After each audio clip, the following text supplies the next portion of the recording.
centre is promising a bonanza for the government employees. The Prime Minister has set up the 7th Pay Commission, and pay revision will be effective from January onwards. It's a major poll stop, in fact, then by the UPA. What really to make out of it? Getting us more details is our political editor Navika on the phone line. Navika, we all know what is the situation of the economy. The government is battling a current account deficit. How really then would it explain this?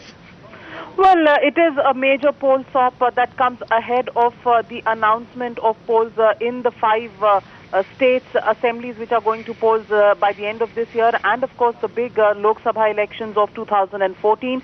The government has left that headache to be looked at by the next government that comes in, because this 7th Pay Commission will be effective from the 1st of January 2016. But as of now, of course, a huge bonanza being announced by the government in the shape of a 7th Pay Commission, which will look at pay revisions for government employees.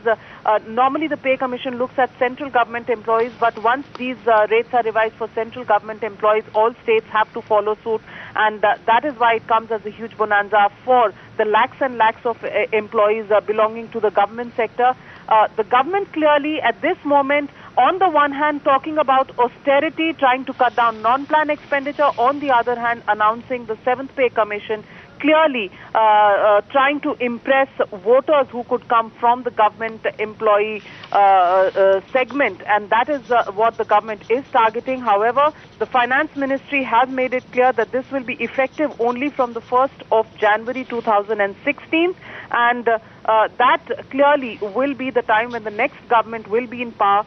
So the announcement for the poll stop comes from the UPA too, but the headache for bringing in money and paying the central government employees at that stage will come for the next government that is in power, that is elected after the elections of 2014. That's exactly the point, Navika. You know, there is clearly doublespeak here by the government, but when it comes to vote bank politics, obviously it's important to get the votes, and this is why we see this announcement.